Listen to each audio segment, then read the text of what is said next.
Good morning students. आज आपण rotational dynamics हा टॉपिक पुढे नेतोय. आत्तापर्यंत या टॉपिकचे आपल्याला माहिती आहे दोन भाग आहेत, एक सर्क्युलर मोशन आणि दुसरा रोटेशनल मोशन. तर सर्क्युलर मोशन झालेलं आहे, रोटेशनल मोशनमधला काही भाग चालू आहे. त्या रोटेशनल मोशनमध्ये आत्तापर्यंत kinetic energy of rotation E is equal to 1/2 I omega square, याच्यावरून I is equal to summation mi ri square where I runs from 1 to n. याच्यावरून definition SI unit, CGS unit, dimensions, असा हा topic आतापर्यंत इथं झालाय. याच्यानंतर आपण moment of inertia of ring and disk, ring आणि डिस्कसाठी मोमेंट ऑफ इनर्शिया फॉर्म्युले सांगितलेले आहेत. रिंगसाठी फॉर्म्युला सांगितला, जर सर्क्युलर रिंग असेल आणि या सर्क्युलर रिंगचं मास m असेल, याची रेडियस r असेल and it is rotating about an axis passing through centre and perpendicular plane, तर या रिंगसाठी मोमेंट ऑफ इनर्शिया असतो mr स्क्वेअर.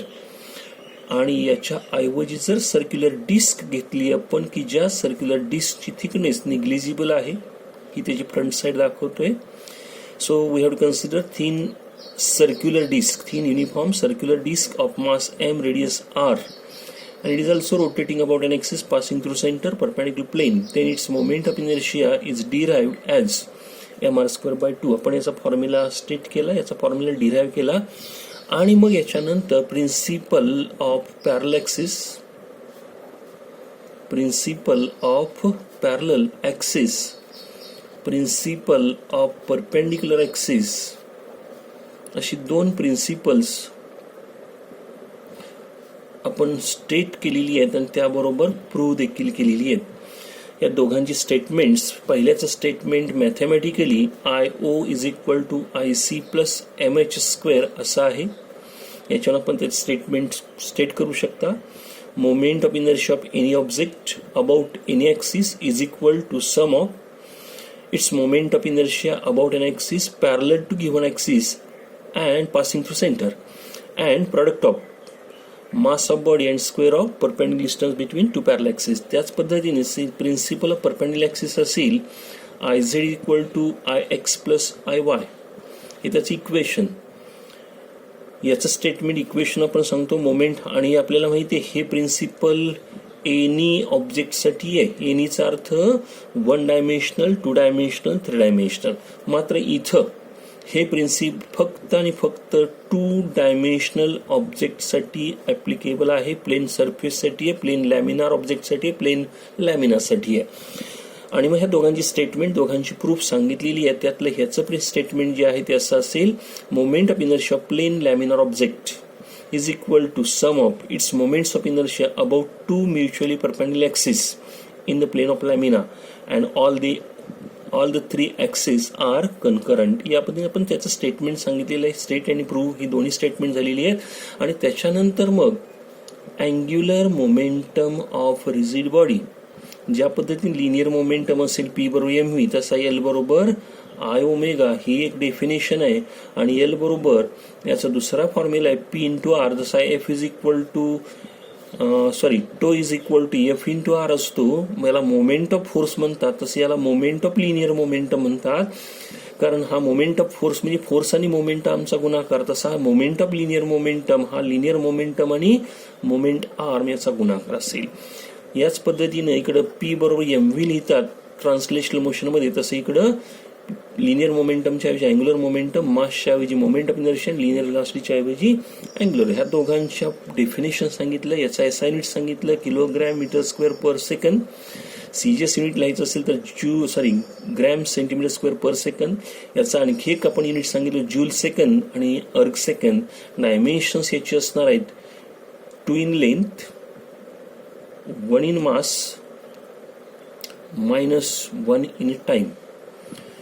याची डायमेन्शन्स या पद्धतीने असतील. तर या ठिकाणी आपण डायमेन्शन्स, युनिट डायमेन्शन्स वगैरे सांगितलेली आहेत. आता आपण पुढे जाणार आहोत. हे फॉर्म्युला प्रूव्ह केलाय आपण. 11वी मध्ये असं सांगितलेलं आहे जर पी बरोबर एम व्ही असेल, मोमेंटम बरोबर मास आणि व्हेलॉसिटी, आणि हा ऑब्जेक्ट आहे, याचं मास सेम आहे आणि it is moving with velocity V. आता ही व्हेलॉसिटी कॉन्स्टंट कधी असते, तर ही व्हेलॉसिटी जोपर्यंत या बॉडीवरती अनबॅलन्स्ड फोर्स ऍक्ट होत नाहीये तोपर्यंत याची व्हेलॉसिटी बदलत नाही आहे. According to Newton's first law, जोपर्यंत याची व्हेलॉसिटी बदलत नाही तोपर्यंत मोमेंटम बदलत नाही. म्हणजे मोमेंटम बदलायचं असेल तर व्हेलॉसिटी बदलली पाहिजे, व्हेलॉसिटी बदलण्यासाठी फोर्स ऍक्ट झाला पाहिजे. याचा अर्थ जर फोर्स ऍक्ट होत नसेल, एक्सटर्नल फोर्स नसेल, जर बॉडीवर कुठल्या प्रकारचा एक्सटर्नल फोर्स नसेल तर व्हेलॉसिटी बदलणार नाही. व्हेलॉसिटी बदलणार नाही याचा अर्थ मोमेंटम बदलणार नाही, म्हणजे मोमेंटम काय असेल, कॉन्स्टंट. याला law of conservation of momentum असं नाव दिलं 11वी मध्ये. If no external force is acting on the body, its momentum always remain constant. तर आता आपल्याला exactly similar law of conservation of angular momentum सांगायचं आहे. जसं आपण सांगितलं हा मोमेंटमचा फॉर्म्युला आहे ना, हा मोमेंटमचा फॉर्म्युला काय सांगतो, जर फोर्स ऍक्ट होत नसेल तर व्हेलॉसिटी बदलत नाही, व्हेलॉसिटी बदलत नाही याचा अर्थ मोमेंटम बदलत नाही, म्हणजे मोमेंटम कॉन्स्टंट असतो. तसं आता इथं आपल्याला एक्झॅक्ट स्टेटमेंट द्यायचं आहे law of conservation of angular momentum. Law of conservation of angular momentum. Law of conservation of angular momentum. आणि इथं तुम्हाला याच्यावरती 2 मार्कचा प्रश्न असेल, स्टेट अँड प्रूव्ह, किंवा state law of conservation of momentum angular momentum and explain with suitable example. तर आता आपण पहिल्यांदा याचं स्टेटमेंट, नंतर प्रूफ आणि नंतर त्याचे एक्झाम्पल्स असे 3 भागामध्ये सांगतोय. आत्ता सांगितल्याप्रमाणे जर फोर्स ऍक्ट होत नसेल तर मोमेंटम बदलत नाही. हे झालं ट्रान्सलेशनल मोशनमध्ये. तर मोमेंट या रोटेशनल मोशनमध्ये फोर्सच्या ऐवजी क्वांटिटी कोणती आहे, तर टॉर्क. याचा अर्थ असा झाला, if no external torque is acting on the body, इथं फोर्स घेतला होता, इथं टॉर्क घेतला, बदल. देन तिथं लिनियर मोमेंटम, तर इथं angular momentum. Then angular momentum of body, angular momentum of body always remain constant, always remain constant. याचं स्टेटमेंट आहे. तर पहा तिथे सांगताना आपण एवढं म्हटलं, if no external force is active on body then its linear momentum, किंवा then the linear momentum of body remain constant. तर इथं फोर्सच्या ऐवजी टॉर्क आहे, लिनियर मोमेंटमच्या ऐवजी अँग्युलर मोमेंटम आहे. याचा अर्थ बॉडीवरती कुठल्याही प्रकारचं एक्सटर्नल टॉर्क नसेल तर बॉडीचा अँग्युलर मोमेंटम की जो आपण आय ओमेगा म्हणतो तो काय असेल, कॉन्स्टंट असेल. या अर्थाचं हे प्रिन्सिपल आहे. जर टो 0 असेल तर एल कॉन्स्टंट असतो. आता आपण स्टेटमेंट एवढंच सांगणार आहोत, जर बॉडीवर कुठल्या प्रकारचं एक्सटर्नल टॉर्क नसेल, if external torque active on the body 0 then angular momentum of body always remain constant. तर या पद्धतीचं स्टेटमेंट आहे. आता याचं व्हेरिफिकेशन, याचं प्रूफ सुद्धा थोडंच आहे, काय फार मोठं एक्सप्रेशन नाही आहे. पण आता हे सांगण्यासाठी आपण अँग्युलर मोमेंटमची दुसरी व्याख्या सांगतोय, एल बरोबर पी आर. याचा product of linear momentum and moment arm. आणि याचा वेक्टर फॉर्म काय आहे, तर हा मोमेंट आर्म म्हणजे पोझिशन वेक्टर आहे आणि हा लिनियर मोमेंटम पण वेक्टर, अँग्युलर मोमेंटम पण वेक्टर. याचा वेक्टरचा गुणाकार वेक्टर येत असेल तर it is a vector product. आणि वेक्टर प्रोडक्ट म्हटलं की त्याला डायरेक्शनली, आणि मग अकॉर्डिंग टू डायरेक्शन याचा प्रोडक्ट जो असेल तो असेल पी क्रॉस आर नाही तर vector R cross vector P. या पद्धतीने त्याचा वेक्टर फॉर्म आहे. आणि म्हणून प्रूफ सांगताना आपण सुरुवात करतो, we know angular momentum of body is given by vector L is equal to vector R cross vector P. Direct formula पण घेणार बाय डेफिनेशन. आता पुढं या इक्वेशनचं डेरिव्हेटिव्ह घ्यायचं आहे. Differentiating this equation on both sides, दोन्ही बाजूला याचं डेरिव्हेटिव्ह घेणार आहात. So differentiating on both sides with respect to time, हे टाइमनुसार बदलत असेल विथ रिस्पेक्ट टू टाइम. तर D by D T of vector L, डाव्या बाजूला टाइमचं एलचं डेरिव्हेटिव्ह विथ रिस्पेक्ट टाइम, इकडे D by D T of vector R cross vector P. आता डावी बाजू आहे तशीच राहणार, त्याच्यात काही चेंज होणार नाही, डी एल बाय डी टीच राहील. इकडं मात्र दोन क्वांटिटीज गुणाकार आहे आणि त्याचा पण डेरिव्हेटिव्ह घेणार आहात. तुम्हाला प्रॉडक्ट रूल माहित असेल तर डी यू व्ही बरोबर काय लिहितो आपण, U D V plus V D U किंवा V into D U plus U into D V कसंही लिहा, हा प्रॉडक्ट रूल असेल. मग या पद्धतीने आपण याचं डेरिव्हेटिव्ह घेताना वेक्टर आर क्रॉस प्रॉडक्ट आहे त्यामुळे आहे तसा सिक्वेन्स ठेवायचा आहे. यू कॉन्स्टंट ठेवला, व्हीचं डेरिव्हेटिव्ह म्हणजे इथं पी असेल D by D T of vector P plus V म्हणजे वेक्टर पी आणि डेरिव्हेटिव्ह कोणाचं घेणार, यूचं. म्हणजे आता व्ही सिक्वेन्स बदलायचं नाही, क्रॉस प्रॉडक्टमध्ये सिक्वेन्स बदलून चालत नाहीये. So D R by D T cross P आणि मग या पद्धतीचं एक्सप्रेशन मिळालं. आता vector D L by D T बरोबर वेक्टर आर क्रॉस, आपल्याला आठवत असेल तर D P by D T, Newton's second law F बरोबर असतो एम ए आणि ए काय असतो तर V minus U upon T, म्हणजे याला M V minus M U upon T. याचा अर्थ final momentum minus initial momentum म्हणजे change in momentum with respect to time, याला म्हणतात force. So it is a vector F plus D R by D T rate of change of position vector, याला म्हणतात velocity vector. आणि momentum कसा लिहिला जातो तर एम इंटू व्ही. मग इथं vector R cross vector F plus M into scalar आहे त्या बाजूला लिहिला व्ही क्रॉस व्ही. आणि आता आर क्रॉस ए म्हणजे वेक्टर 2, माहिती आहे आपल्याला vector R cross vector F म्हणजे vector 2 plus M into V cross V. Self cross product of any vector is always equal to 0. Characteristics of vector product of two vectors मध्ये characteristic असेल त्याच वेक्टरचा घेतलेला cross product काय असतो 0. कारण V cross V ची मॅग्निट्यूड असते व्ही इंटू साइन थिटा म्हणजे दोघांमध्ये असणारा अँगल. त्याच वेक्टर्स केलेला अँगल असतो 0 आणि त्यामुळे साइन 0 ची किंमत 0 येणार, क्रॉस प्रोडक्ट 0. म्हणजे याचा अर्थ हा पूर्ण फॅक्टर 0 राहतो, फक्त राहतो वेक्टर टो. आणि म्हणून इक्वेशन लिहितोय वेक्टर टो बरोबर D L by D T किंवा D L by D T is equal to vector 2 असं इक्वेशन मला मिळालं. आता आपण सांगितल्याप्रमाणे जर वेक्टर 2 एक्सटर्नल टॉर्क जर 0 असेल तर मग राहील D L by D T is also equal to 0. जर टॉर्क ऍक्ट होतच नसेल तर डी एल बाय म्हणजे उजवी बाजू 0 असेल तर डावी बाजू 0 असेल. पण आता जर D L by D T 0 असेल याचा अर्थ वेक्टर एलचं डेरिव्हेटिव्ह विथ रिस्पेक्ट टाइम 0 येत असेल तर वेक्टर एल काय असेल मग कॉन्स्टंट, कारण कॉन्स्टंट क्वांटिटीचं डेरिव्हेटिव्ह काय असतं 0. याचा अर्थ असा झाला if external torque acting on the body is 0, then angular momentum becomes constant and this is the principle. फक्त प्रिन्सिपल आपल्याला एवढंच प्रूव्ह करायचं आहे. जर बॉडीवरती कुठला एक्सटर्नल टॉर्क ऍक्ट होत नसेल तर बॉडीचा अँग्युलर मोमेंटम काय असतो कॉन्स्टंट असतो. एवढं आपल्याला व्हेरिफिकेशन द्यायचं आहे. तर स्टेटमेंट आणि प्रूफ असा भाग आहे, छोटासा भाग आहे, 2 मार्क्ससाठी विचारतात. स्टेटमेंट असं असेल पहा, if no external torque is acting on the body किंवा if the external torque acting on the body is 0 कसंही म्हणा, then angular momentum of body always remain constant. याचा अर्थ तो एक्सटर्नल जर 0 असेल तर L is equal to constant. आता पुढे याचा प्रूफ सांगताना पण याचा दुसरा फॉर्म्युला जो आहे तो फॉर्म्युला इथं वापरतो. We know the angular momentum of the body is given by vector is equal to vector R cross vector P.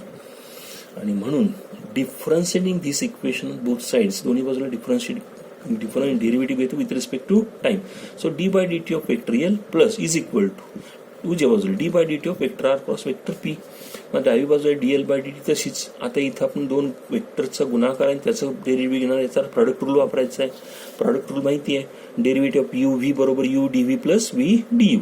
आणि म्हणून आता यू तसाच ठेवला, डेरिव्हेटिव्ह ऑफ व्ही लिहिलं D by D T of vector P plus इथं मात्र V अगोदर आणि डी यू नंतर असं नाही, कारण वेक्टर प्रोडक्ट आहे यांचा sequence A cross B cross A लिहून चालत नाही, कम्युटेटिव्ह लॉ सॅटिस्फाय होत नाही. त्यामुळं आपण लिहिताना अगोदर व्हीचं यूचं डेरिव्हेटिव्ह लिहिणार आहात आणि व्ही नंतर लिहिणार आहात. So vector D R by D T cross vector P. आणि मग आता D L by D T is equal to vector R cross D P by D T rate of change of मोमेंटमला म्हणतात force according Newton second law. हा vector F plus हा M scalar आहे, दोन वेक्टरचा गुणाकार त्यात हा स्केलर बाजूला vector B cross vector B, आणि म्हणून vector R cross vector F 2 राहतो plus M into self cross प्रोडक्टची व्हॅल्यू 0 राहते. याचा अर्थ ही बेरीज फक्त 2 राहते. म्हणून वेक्टर टो बरोबर डीएल बाय डी टी किंवा डीएल बाय डी टी बरोबर राहणार आहे वेक्टर 2. या पद्धतीचं एक्सप्रेशन आलं. आता जर हा टॉर्क 0 असेल, बॉडीवर ऍक्टणारा एक्सटर्नल टॉर्क जर 0 असेल तर डीएल बाय डी टीची व्हॅल्यू सुद्धा 0 येणार. याचाच अर्थ जर टॉर्क 0 असेल तर डीएल बाय डी टी 0. याचा अर्थ एल काय आला? कॉन्स्टंट, कारण कॉन्स्टंट क्वांटिटीचं डेरिव्हेटिव्ह काय असतं? 0. म्हणजेच जर एक्सटर्नल टॉर्क ऍक्ट होत नसेल तर अँग्युलर मोमेंटम कॉन्स्टंट असतो. या प्रकारे आपण हे प्रिन्सिपल प्रूव्ह करू शकता. सोपं आहे.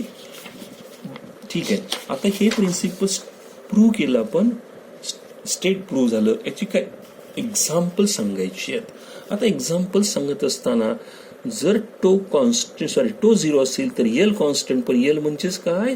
I omega. आता ह्या दोन संख्यांचा गुणाकार कॉन्स्टंट असणार. याचा अर्थ एक संख्या वाढली तर दुसरी संख्या आपोआप कमी व्हायला पाहिजे. पहिली कमी झाली दुसरी वाढायला पाहिजे, जेणेकरून ह्या दोघांचा गुणाकार कॉन्स्टंट राहील. So when the external torque is 0, then L, that is the product I omega, is always constant. As I increases, omega decreases, or as I decreases, omega increases. तर या पद्धतीने आपण एक्सप्रेशन इथे लिहू शकता. आता पुढे जाता एक्झाम्पल्स किंवा इलिस्ट्रेशन्स म्हणतात. एक्झाम्पल्स म्हणू आपण. याची काय एक्झाम्पल्स असतील, इलिस्ट्रेशन्स असतील. मग याच्यात पहिले एक्झाम्पल आपण असं सांगू शकता. समजा suppose there is a turn table. आपण एक टर्न टेबल, रोटेटिंग टेबल आहे, छोटासा स्टूल टाईप असेल, आणि हा जो टर्न टेबल आहे असा आहे या पद्धतीचा, आणि हा स्वतः भोवती या व्हर्टिकल ऍक्सिस भोवती फिरणारा असा स्टूल आहे. आणि या स्टूलवरती आता एक पर्सन आपण उभा करतोय की ज्या पर्सनच्या दोन हातामध्ये दोन identical object. So we have to consider a person holding the two identical objects in his hands. If the person outstretches his arms, जर त्याने आर्म्स आउटस्ट्रेच केली, आर्म्स काय केली त्यांनी? आउटस्ट्रेच केली या पद्धतीने, तर आणि तो फिरू लागला. He is rotating along with the turn table. तर मास ऍक्सिस पासून लांब गेलं, डिस्ट्रीब्युशन ऑफ मास वाढलं, मोमेंट ऑफ इनर्शिया काय झाला? इन्क्रीज झाला. आणि जर मोमेंट ऑफ इनर्शिया इन्क्रीज होत असेल तर ओमेगा काय होतो? डिक्रीज होतो. याचा त्याचं स्पीड आपोआप कमी होतं. Then while rotating, if he folds his arms close to his body, त्यानं आर्म्स जवळ घेतली स्वतःची. हे आर्म्स जे आउटस्ट्रेच केलेले, ताणलेले, जे जवळ केले, फोल्ड केली, तर मात्र डिस्ट्रीब्युशन कमी झालं, मोमेंट ऑफ इनर्शिया कमी झाला, ओमेगा का होईल? वाढेल. याचा earth by changing it's moment of inertia he increases और डिक्रीजेस हिज अँग्युलर स्पीड. स्वतःचा स्पीड तो कमी जास्त करू शकतो. या पद्धतीनं I1 इथला मोमेंटम I1 हा ओमेगा 1, इथला I2 हा ओमेगा 2 असेल, तर इथला हा प्रोडक्ट अँग्युलर मोमेंटम, इथला हा प्रोडक्ट अँग्युलर मोमेंटम हे काय राहणार आहे? या ठिकाणी कॉन्स्टंट राहणार आहे. सो I1 ओमेगा 1 बरोबर I2 ओमेगा 2. याच्यावर तुम्हाला एक्झाम्पल्स पण असतात. तर हे कॉन्झर्वेशनचं एक्झाम्पल आहे. Person standing on rotating turn table holding the two identical objects in his hand. When he outstretches his arms, moment of inertia increases, angular speed decreases, and when he folds his arms close to his body, then distribution decreases, moment of inertia decreases, and angular speed increases, so that in both cases angular momentum is same, that is constant. This is first case. In the similar way, ballet dancer or ice skater, आईसवरती बर्फावरती skating करणारे, किंवा ballet dance. तर ballet dance, ice skater एकच प्रकार आहे. Body स्वतःभोवती स्वतःहून फिरत असते. इथं सुद्धा these ballet dancers or ice skaters maintains their speed. They can increase or they can decrease their speed of rotation. याचा अर्थ अँग्युलर स्पीड जे आहे, अँग्युलर स्पीड जे आहे, हे अँग्युलर स्पीड चेंज केलं जाऊ शकतं. याचा अर्थ वाढवता येतं, कमी करता येतं by changing their MI. Moment of inertia कमी जास्त करून अँग्युलर स्पीड कमी जास्त केलं जातं वरच्या प्रमाणे.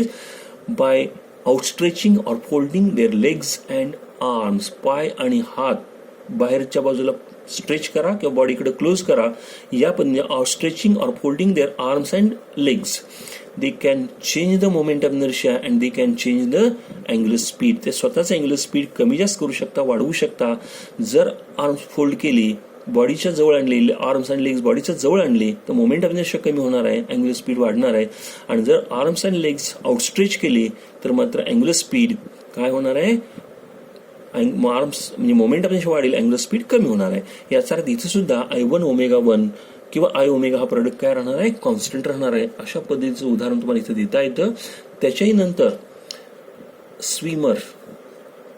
स्विमर डायव्हिंग फ्रॉम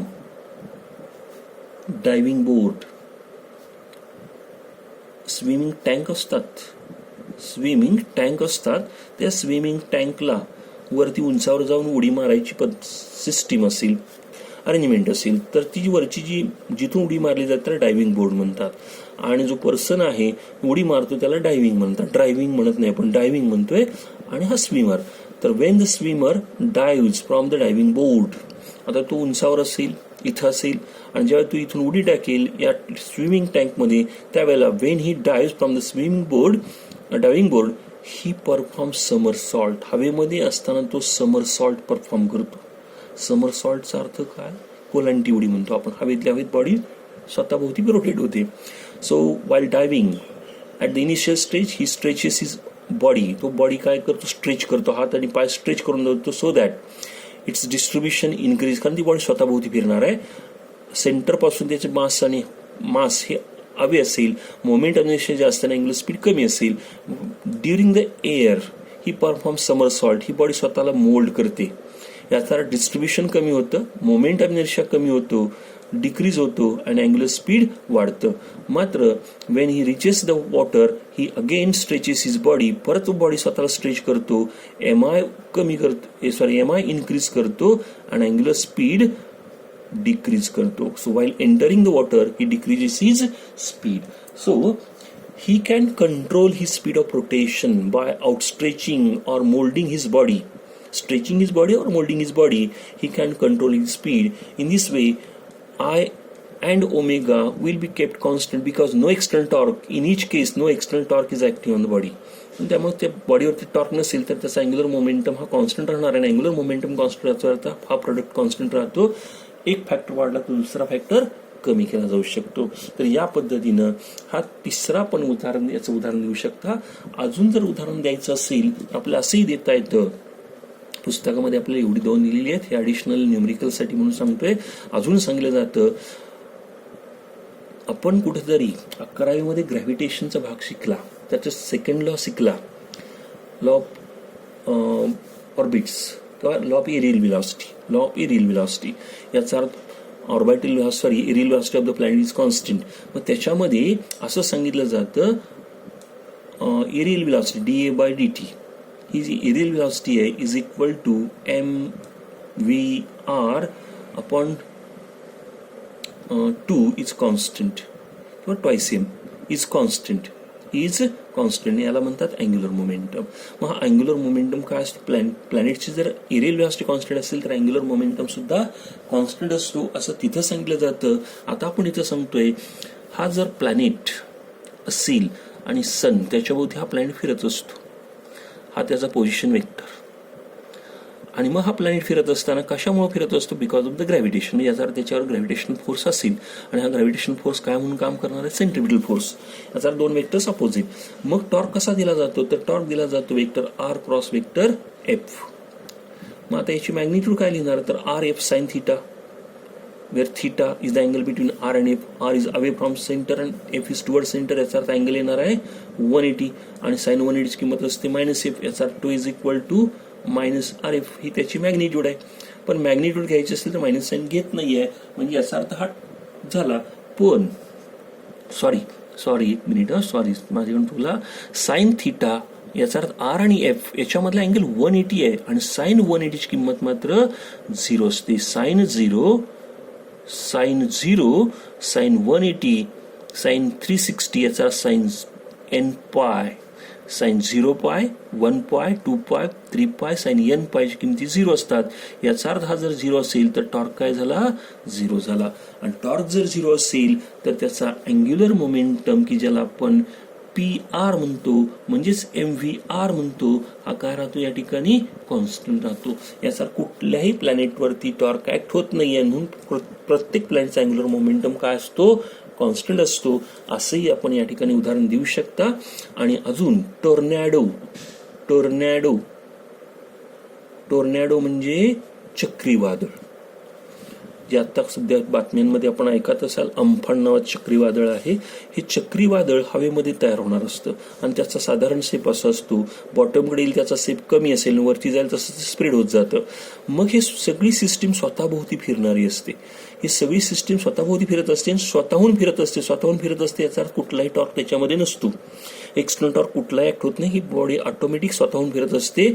आणि मग समजा इथं मास M1 आहे, इथं मास M2 आहे, किंवा इथे M1 आहे, इथे M2 आहे, इकडे M3 आहे. आपल्या लक्षात येईल डिस्टन्स ऍक्सिस पासूनच वाढत जातं. याचा डिस्ट्रीब्युशन वाढत जातं, मोमेंट ऑफ इनर्शिया वाढत जातो. I1, I2, I3.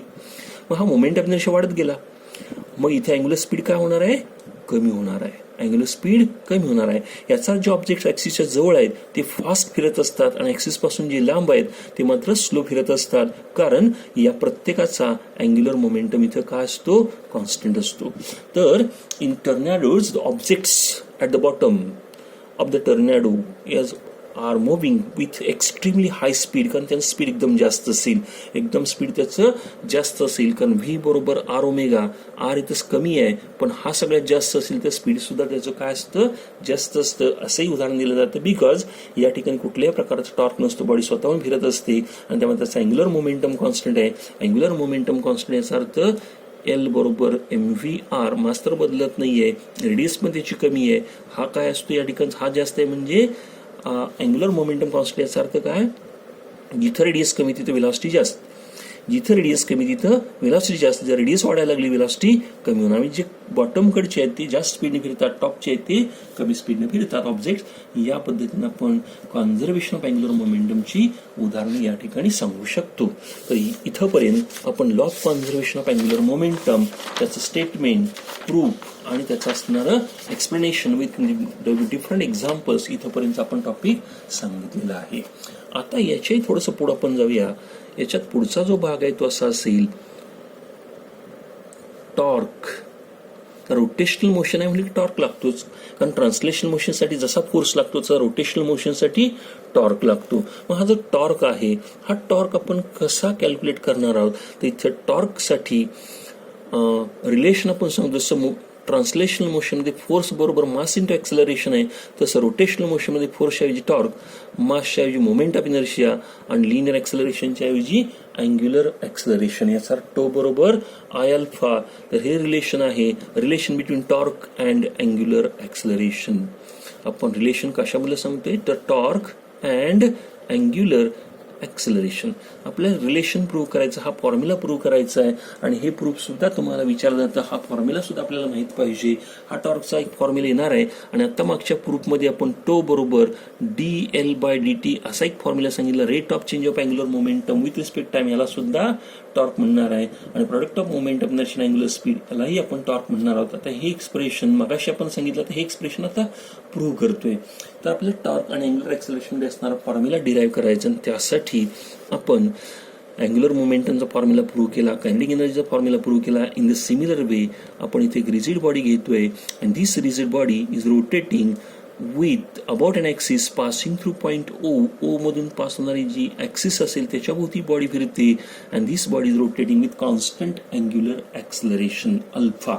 बॉडी स्वतःभोवती फिरणार आहे आणि कशी फिरणार आहे, कॉन्स्टंट अँग्युलर एक्सेलरेशन अल्फाने फिरणार आहे. Now this body consist of N particles. बॉडीमध्ये किती पार्टिकल्स आहेत, N पार्टिकल्स आहेत. त्या पार्टिकलची मासेस अनुक्रमे काय असणार आहेत, respectively the masses are M1, M2, M3 up to Mn.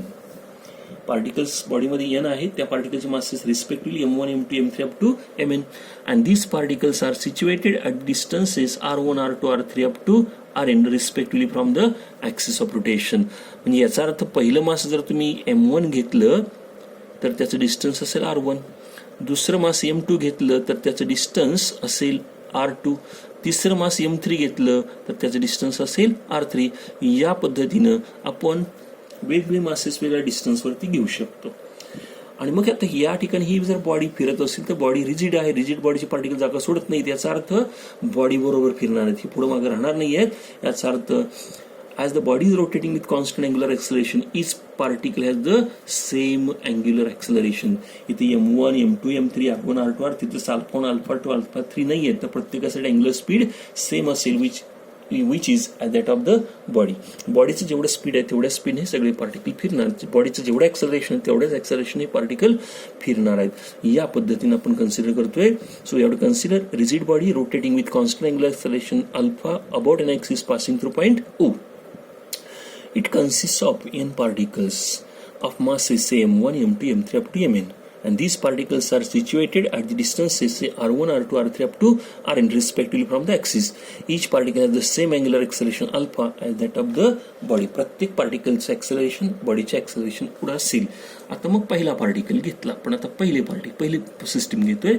Consider a particle of mass m1 revolving along the circle of radius r1. पहिला पार्टिकल आहे तो बॉडी रोटेशनल असेल तर पार्टिकलची मोशन सर्क्युलर असते, माहितीच आहे. मग या पहिला पार्टिकल सर्क्युलर रेडियस असेल r1, आणि मग हा पार्टिकल पहिला मास m1 आहे, त्याची सर्कल रेडियस r1 आहे, त्याचा अँग्युलर ॲक्सेलरेशन अल्फा असेल, तर it's linear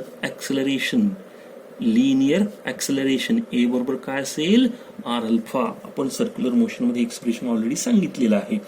so A is equal to R. अर्थातच हे ॲक्सेलरेशन कसलं असतं, टँजेन्शियल, टँजेंट वरती असेल. मग या ठिकाणी हे टँजेन्शियल ॲक्सेलरेशन आहे, हे पहिल्या पार्टिकलचं ॲक्सेलरेशन आहे. मग पहिल्या पार्टिकलचं ॲक्सेलरेशन r1 a1 बरोबर r1 अल्फा असं राहील, आणि म्हणून त्या पार्टिकलवरती ऍक्ट होणारा फोर्स काय राहील, f1 बरोबर m1 a1 म्हणजेच m1 r1 अल्फा राहील. म्हणजे ज्या पार्टिकलचं मास m1 आहे, ज्याच्या सर्कलची रेडियस r1 आहे, ज्याचा अँग्युलर ॲक्सेलरेशन अल्फा आहे, त्याच्यावर ऍक्ट होणारा फोर्स असेल m1 r1 अल्फा. आणि असं जर असेल तर मोमेंट ऑफ फोर्स किंवा त्याला आपण टॉर्क म्हणतो, or torque acting on the particle is τ1 is equal to force into moment arm. What is moment arm, तर ॲक्सेलरेशन इकडे, फोर्स पण इकडेच असेल. फोर्स कुठे आहे, टँजेंटवरती ॲक्सिस इथं आहे. मग फोर्स आणि ॲक्सिस आणि टँजेंट यांच्यामध्ये डिस्टन्स म्हणजे मोमेंट आर्म, म्हणजे त्याला रेडियस म्हणतो आपण. तर इथं τ is equal to f1 r1 असेल. यातला f1 किती आहे, m1 r1 अल्फा इंटू हा r1, म्हणजे r1. So τ1 is equal to m1 r1 square alpha. So when the particle of mass m1 is revolving along the circle of radius r1 with angular acceleration alpha is acted upon by the torque which is given by m1 r1 square alpha. In the similar way for the second particle, दूसरा particle घेतला आता. For the second particle of mass m2, mass m2 आहे, सर्कलची radius r2 आहे, acceleration alpha आहे, तर त्याचं torque असेल, तिनं आपण सगळ्या पार्टिकलसाठी लिहू शकता. nth पार्टिकलसाठी लिहायचं असेल तर mn rn स्क्वेअर अल्फा या पद्धतीने nth पार्टिकलसाठी सुद्धा आपण लिहू शकतो. So in this way, torque acting on each particle can be calculated. First particle साठी m1 r1 square alpha, second साठी m2 r2 square alpha, तिसऱ्यासाठी m3 r3 square alpha, या पण n पार्टिकल साठी mn rn square alpha असं राहील. आणि मग आता इथं हे सगळे टॉर्क्स आहेत, सगळे टॉर्क वेक्टर्स आहेत, आणि हे सगळे टॉर्क कुठं असतात, ऍक्सिस ऑफ रोटेशनला, अँग्युलर ॲक्सेलरेशन दिशेला असतात. याचा सगळे, आता बॉडी जर अँटी क्लॉकवाईज फिरत असेल, suppose body is rotating anti clockwise, कुठले तर एका दिशेला फिरत असेल, अँटी क्लॉकवाईज असेल सगळे वेक्टर अपवर्ड, क्लॉकवाईज असेल सगळे वेक्टर डाऊनवर्ड. आता अँटी क्लॉकवाईज असेल तर τ1 τ2 τ3 अप टू τn हे सगळे वेक्टर्स कसे असणार आहेत, अपवर्ड असतील. आणि सगळेच वेक्टर एका डायरेक्शन असतील, सगळ्यांची बेरीज होते, आणि म्हणून total torque acting on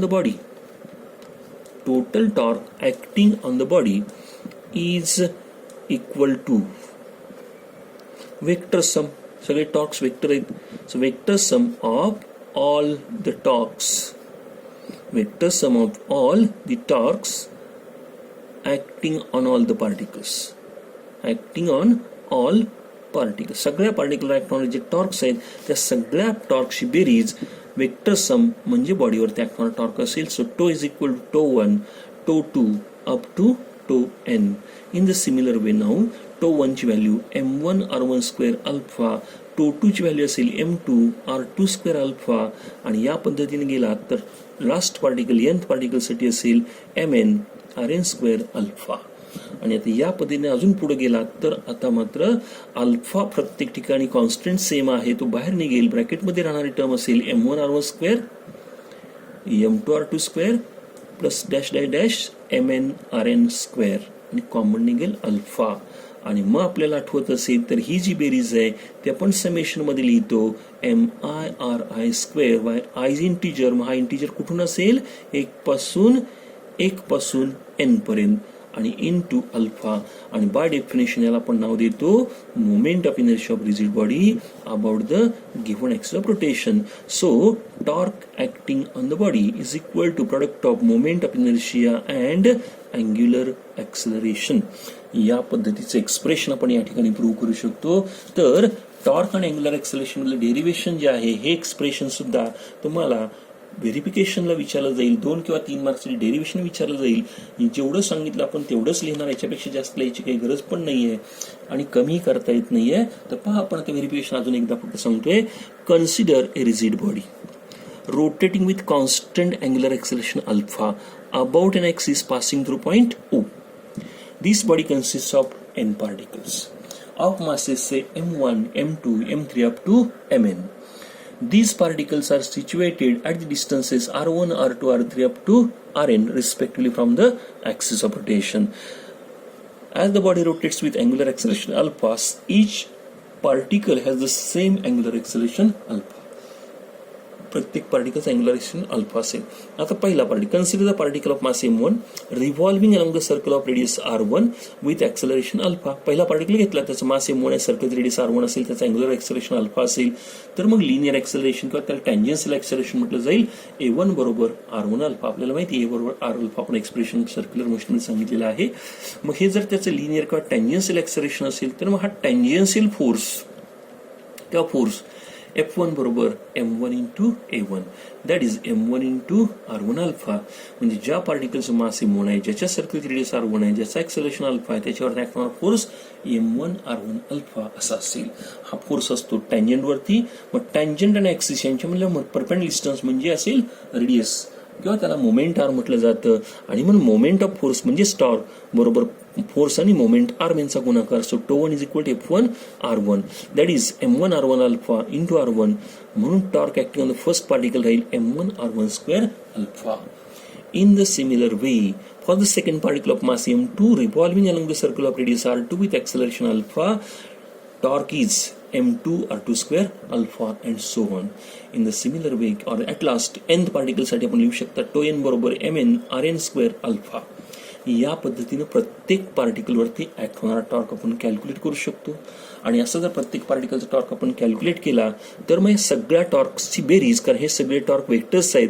body जर अँटी क्लॉकवाईज फिरत असेल तर त्याच्या साइन कन्व्हेन्शननुसार बॉडी अँटी क्लॉकवाईज फिरत असेल तर टॉर्क्स अपवर्ड असतील. मग आता सगळेच पार्टिकल बॉडी अँटी क्लॉकवाईज, सगळे पार्टिकल अँटी क्लॉकवाईज, प्रत्येकाचा टॉर्क अपवर्ड राहील. सगळेच वेक्टर अपवर्ड असतील तर सगळ्यांची बेरीज होते. आणि म्हणून vector sum of all the torques acting on the particles is equal to total torque acting on the body. आणि मग बॉडीवर ऍक्ट होणारा टॉर्क बरोबर सगळ्या पार्टिकलच्या टॉर्कची बेरीज. आणि म्हणून tau is equal to 1 tau 1 plus tau 2 plus up to tau n. That is tau is equal to m1 r1 square alpha plus m2 r2 square alpha plus dash dash mn rn square alpha. आणि मग याच्यामध्ये alpha हा constant आहे, common आहे, बाहेर निघेल.